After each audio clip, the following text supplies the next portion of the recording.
everybody, and welcome to Vintage Markets Inside the Charts. My name is Tamar Mehr from Trade with Precision. So last week, gold has broken through its inflation-adjusted peak, which was set all the way back in January 1980, while US stocks recorded another all-time highs as the market eagerly await a Fed rate cut. So here I want to start with a chart of gold. And here on the weekly, we can see we consolidated underneath this level of 34.50. We broke through it, and not only that, we broke through the previous all-time high, closed above it, and the following week continue to push higher. So what we've got here is a very nice and strong uptrend. Moving averages 10, 20, 50, all fanning, all in the correct order for an uptrend, and convergence on the latest move here on the momentum indicators. What we also have is overextension, meaning quite a distance between where price action sits right now and the moving averages. So I'm looking for a pullback, some release of this very strong buying pressure. Let's have a quick look here on the monthly chart, and we can see on the monthly chart is a very strong uptrend, clear series of higher highs and higher lows, moving averages 10, 20, 50, fanning and in the correct order, and very strong convergence here on the momentum indicators. So let's drill down into the daily, and what I'd like to do is add the Fibonacci retracement here from this latest low all the way to the last high.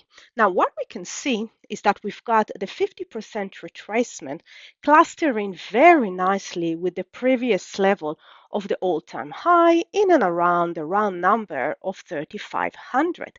The 61.8% retracement is clustering with that consolidation level with the area of the 3450. We can see that a bit clearly if we go back into the weekly and zoom in. So what I'm looking for is a pullback to around these two levels, any signs that the buyers are coming back, and a continuation of the move, keeping in mind that this is more of a higher time frame pullback. Next, I want to take a look at a chart of silver. And quite similarly, I'm looking for a pullback to test the level from above of in and around the 39.50.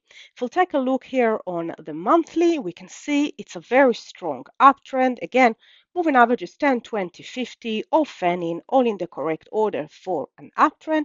Very nice convergence on the momentum indicators, as well as very strong overextension. So coming down into the daily, we can see that the daily is not too overextended. So if we'll get a shallow pullback, I'll be looking in and around at the level of 41. So for the market to come back into the averages on the daily chart, we can see here on the daily, we went sideways for a couple of days. So I pull back into the area in the context of, say, the 4 hours, we can see that consolidation level over here and a continuation of the move. However, if we'll get a deeper pullback, then I'll be looking at that area of the 39.50. If we take a look here on the weekly, we can see it will bring us back into the averages on the weekly chart as well. Next, let's take a look at the chart of the Nasdaq. Now, the Nasdaq also broke to an all-time high, and we can see here on the weekly chart, we are in an uptrend and we edged here another higher high. A quick look on the monthly chart, and we can see we moved all the way from a lower low to a strong higher high. We have the moving averages 10, 20, 50, all fanning, all in the correct order for an uptrend and very strong overextension. So let's take a look here on the daily. And on the daily, there are two areas that I'm looking for a pullback. Now, a shallow pullback more in the context of the 4 hours in and around the 24,000. It's a round number. It's the previous high and also this area of consolidation. But if we get a more of a deeper pullback in the context of the daily, then I'll be looking at the area of the 23,760. It's the previous high over here as well as here. So we had a few touches at that area in the past. So that will bring us also closer to the moving averages on the daily.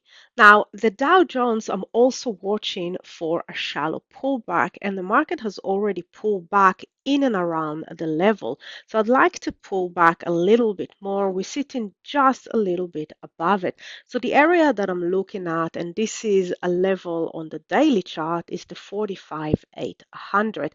We can see we consolidated underneath that level, haven't been able to break through it, and then finally on Thursday broke up, closed above it, and now we're pulling back into it. So what I'd like to see is a little bit more of a pullback into that levels and then signs that the buyers are coming back. I don't want this area to turn into a break and then an immediate rejection. So I'll be drilling down into lower time frame, 15 minutes, 1 hour, and I'll be looking for a change of direction and the return of the buyers in and around this level. Happy trading, everyone. Bye for now.